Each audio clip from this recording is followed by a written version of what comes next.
and the site of more than 60 disease genes. The feat enlisted nearly 100 researchers and marks the 4th of the 24 human chromosomes mapped so far. If somebody tells you they have mapped the entire human genome, you tell them Kent Hovind said they're mistaken or they're lying. Okay? They've only mapped a small percentage. Okay? Then it says, the French National Sequencing Center said the chromosome is comprised of more than 87 million pairs of DNA, all of which have been sequenced, so the chromosome's map includes no gaps. This is the longest piece of contiguous DNA sequenced. 87 million pairs, a fraction of the total 3 billion pairs found in the human genome. They still don't know how much there's in there, and it's already 7.7% difference.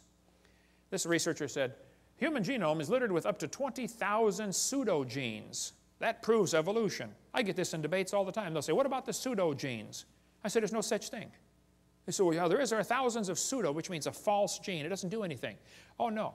Those pseudogenes serve several purposes. Number one, they serve as decoys to draw poisons away from the real ones. Number two, they serve as backup mechanism.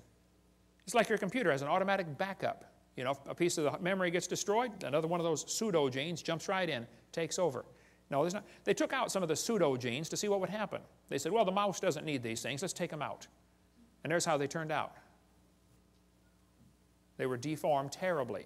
No such thing as a pseudogene. The pseudogene may function as a decoy to lure away destructive enzymes. Discover Magazine of '03. We could spend all day on DNA sequencing, but you know, it could be. We have similar DNA to other animals because we have the same designer. You know, similar bridges would have similar blueprints, wouldn't they? Similar cars would have similar instructions on how to build them, how to make them. Man has a pretty good understanding of how cars work.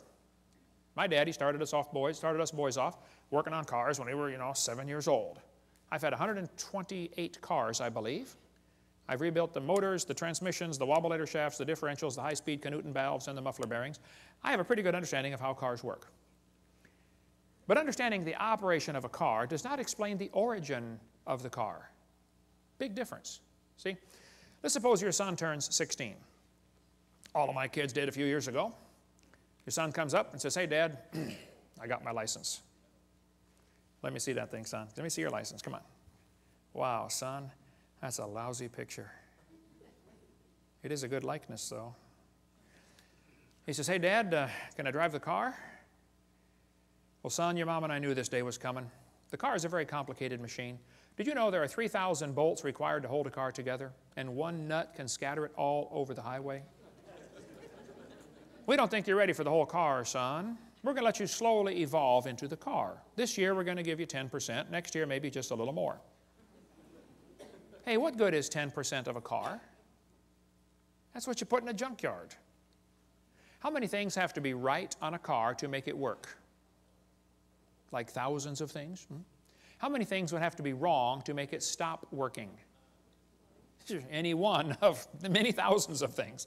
Like not having the keys, not having any gas in it, Take the distributor cap off and run a pencil around the inside and put it back on. Boy, they'll never find that one. Take the spark plug wire off, put a doorbell wire in there, shove it back down, feed the doorbell wire through the firewall, and weave it through the fabric of the front seat. Do that when they're going on their honeymoon, get in the car. Wow, let's go, honey. Bam! Ooh. Whoa, what was that? Okay. There's 1,000 things that make your car quit running. Probably 10,000 ways to stop a car from running. Shove a potato in the exhaust pipe, watch what happens. I don't want to give you any more ideas, okay? But there are thousands of differences between humans and chimpanzees. But if you think a percentage of similarity proves a relationship, let me show you the research I've been doing. I discovered clouds are 100% water. Watermelons are 97%. It's only 3% difference. That proves they're related. Jellyfish are 98%. Missing link. And so are snow cones. Yeah, there we go. We got the proof, okay? Then they tell them fossils prove evolution. I say, guys, you got to be kidding. This textbook says, evidence of evolution from the fossil record. Oh, no, don't give me that. That's a lie. There is no fossil record. There's a bunch of bones in the dirt. It's not a record, okay? You're putting your interpretation on those bones they're digging out of the dirt. There is no fossil record. This textbook says evolution is a fact. the fossil record provides some of the strongest evidence that species evolved over time. This is silly. There is no fossil record. You don't look back into time. You look at a bunch of bones you dug out of the dirt. And you put your interpretation on them, okay? Fossils only exist in the present. They don't exist in the past. I mean, you're digging them up and it's 2005, okay? You can't say, wow, this fossil is 40 million years old. You don't know that. Okay? All we do is put our interpretation on the fossils. But the kids are taught fossils contribute to our understanding of evolution. Kids, keep in mind, dead animals do not reproduce or evolve. Darwin said, if my theory is true, numberless intermediate species ought to have be found in the fossil record. Well, I'm sorry. This guy said, since Darwin, many of these links have been found. Oh, they are lying to you. No missing links have been found. Even David Ropp, who believes in evolution, says, in the years after Darwin, his advocates hoped to find predictable progressions. In general, these have not been found. Yet the optimism has died hard, and some pure fantasy has crept into textbooks. Oh, you're kidding. Fantasy in the textbooks? That's a fancy word for a lie. Okay? And we could spend 2 days on the fossil record. There's no fossil record, and there are gaps all over the place. Every place where there ought to be something, they find nothing. No evidence for how the whale evolved, or how the birds evolved, or how the flowering plants evolved. No evidence whatsoever. If you find a fossil in the dirt, all you know is it died. You couldn't prove it had any kids, and you sure couldn't prove it had different kids. And why would you think a bone in the dirt can do something animals today cannot do, which is produce something other than their kind? Luther Sunderland wrote to major evolutionists all over and said, hey, where's the evidence for evolution? They wrote back and said, we don't have it, somebody else has it. He wrote to Colin Patterson because Patterson has access to the largest fossil collection in the world, British Museum of Natural History. Nobody's got more fossils than them. Patterson wrote a book about evolution, but he didn't show any missing links. So Sunderland wrote him a letter and said, excuse me, why didn't you show the missing links in your book? I'd like to see a picture of the missing link. Patterson wrote back and said, I fully agree with your comments on the lack of evolutionary transitions in my book. If I knew of any, fossil or living, I would certainly have included them. I will lay it on the line. There is not one such fossil. There are no missing links. The whole chain is missing. It's not a link they're looking for, folks. Even Stephen Gould said the absence of fossil evidence is a nagging problem for evolution. Yeah, it sure is. Stephen Gould died with a set of my videos on his shelf in his library. I hope he watched them. I donated them to him years ago, way before he died. Hopefully he watched them and got saved. I don't know.